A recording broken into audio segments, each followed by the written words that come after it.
Bonjour, OpenAI, ChatGPT.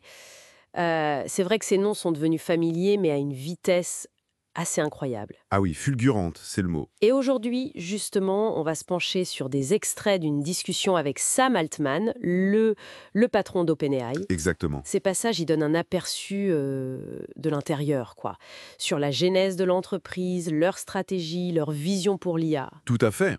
Et notre objectif ici, c'est un peu de décortiquer les moments clés de ce parcours d'OpenAI. Depuis le début, le labo, Voilà, depuis les débuts en labo de recherche jusqu'aux ambitions d'aujourd'hui, mais en se basant vraiment sur ce qu'Altman en dit. on va voir les défis, les choix stratégiques. Oui, les pivots, la philosophie derrière tout ça. C'est assez riche en détails, en fait. Bon, alors, commençons par le commencement. 2016, OpenAI, c'est quoi à ce moment-là? Un petit labo. C'est ça, un petit labo de recherche, sans vrai plan produit très défini. Ils ont une forte conviction, mais Mais ils explorent. voilà, ils explorent pas mal. Les jeux vidéo, la robotique. C'était assez large. L'idée des grands modèles de langage, les LLM, c'était pas encore... Pas encore central. Non, pas du tout. On cherchait surtout à prouver que l'IA pouvait faire des choses concrètes. Et puis bon, la puissance de calcul, c'était pas ce que c'est aujourd'hui, hein. Clairement. Et puis, arrive GPT-3, juin 2020. Là, on sent un potentiel, non? Ah oui, un potentiel énorme. Mais il manque l'application phare, si tu veux. Et surtout, il y a le besoin de... D'argent. Voilà, de financement pour la suite.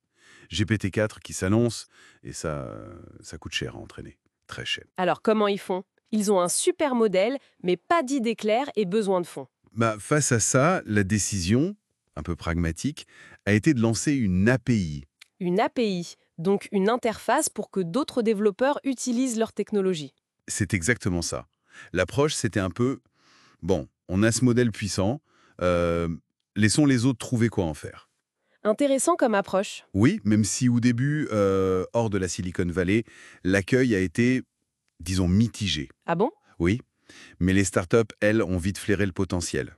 Pourquoi elle spécifiquement? Parce qu'elles sont agiles, elles cherchent des solutions rapides pour automatiser la génération de contenu, par exemple, ou du code simple. Des besoins immédiats. Voilà. Des besoins que l'API pouvait combler vite. Les grosses boîtes, elles, étaient peut-être un peu plus lentes à intégrer ce genre de nouveautés. D'accord, je vois. Mais alors, le passage de cette API un peu geek au phénomène mondial ChatGPT, comment ça s'est fait? C'est quoi le déclic? Alors le déclic, c'est assez marrant en fait, c'est venu d'une observation toute simple. Ah ouais? Les gens qui utilisaient l'API, ils adoraient parler au modèle GPT-3 dans l'interface de test, le playground. Comme une conversation. Exactement. Alors que c'était pas du tout fait pour ça à la base. C'était juste pour tester des prompts. Et cette interaction imprévue. Ben, ça a directement inspiré la création de ChatGPT, lancé fin novembre 2022 et bien sûr amélioré grâce au RLHF. RLHF, tu peux nous rappeler ce que c'est? Oui, Reinforcement Learning from Human Feedback. Apprentissage par renforcement à partir de retours humains. En gros, Des humains qui aident la machine. c'est ça. Des humains évaluent les réponses du modèle pour l'aider à être plus pertinent, plus sûr, un meilleur causeur, quoi. D'accord. Ah! Et petit détail, Dalé pour les images, c'était leur premier produit grand public. Mais l'API, c'était le premier produit commercialisable. Ok, nuance importante. Bon, le lancement de ChatGPT, ça a été un raz-de-marée, clairement. Et depuis, ça n'arrête pas. Comment ils font pour garder cette agilité, cette vitesse, en grandissant aussi vite? Alors, selon Altman, la clé, c'est de garder une structure légère. C'est-à-dire? Des petites équipes, très autonomes, très responsables, et beaucoup de projets en parallèle. Son expression, c'est faire beaucoup de choses. Éviter la grosse machine administrative. Exactement. Éviter la bureaucratie qui ralentit tout. L'idée, c'est vraiment l'exécution rapide, l'adaptation tactique, plutôt qu'un grand plan gravé dans le marbre. Des sortes de commandos d'innovation, si on veut. Et la vision à long terme, elle ressemble à quoi Au-delà d'améliorer les modèles actuels, j'entends. L'ambition affichée, c'est de devenir l'abonnement IA de base. Carrément. Oui, ça passe par des modèles toujours plus capables, bien sûr, des services fondamentaux, et surtout une plateforme solide pour les développeurs tiers. L'API, les SDK. Voilà, les kits de développement logiciel, pour que ce soit facile d'intégrer leur IA partout. C'est vraiment un pari sur l'écosystème autour d'OpenAI. Altman parle aussi d'une vision assez spécifique de la personnalisation de l'IA, non? Absolument. Son idéal, ce serait un petit modèle, très fort en raisonnement. Petit mais costaud, c'est ça. mais qui pourrait accéder à un contexte personnalisé immense, genre toute une vie d'infos, email, lecture, conversation, sans avoir à réentraîner le gros modèle pour chaque personne. Exactement.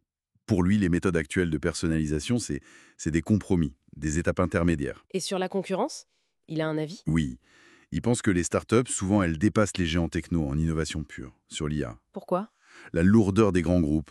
En partie, oui, plus lent à pivoter. C'est un schéma assez classique en fait dans les ruptures technologiques.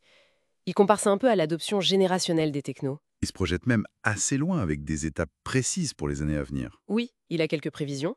Pour 2025, il voit des agents IA plus autonomes au travail, surtout pour le code. 2026, peut-être des découvertes scientifiques majeures grâce à l'IA. Et 2027, un tournant économique pour la robotique, quand elle sera vraiment intégrée avec l'IA. C'est ambitieux. Si on devait résumer ce parcours fou, On part d'un labo de recherche qui lance une API un peu par nécessité, par pragmatisme. qui observe un usage inattendu Voilà. et qui capitalise dessus pour créer un succès viral, ChatGPT. Et maintenant, l'objectif c'est clair, bâtir la plateforme IA incontournable, avec comme mot d'ordre Agilité, vitesse d'exécution, et une vision à très long terme. c'est ça qui ressort. Bon, et pour laisser nos auditeurs avec une réflexion en lien avec cette vision d'Altman sur la personnalisation. Oui, Imaginons cette IA qui aurait accès à tout notre contexte de vie. Vraiment tout. Quelles capacités radicalement nouvelles ça pourrait débloquer? Et à l'inverse, quelles questions éthiques ou même juste pratiques ça poserait immédiatement?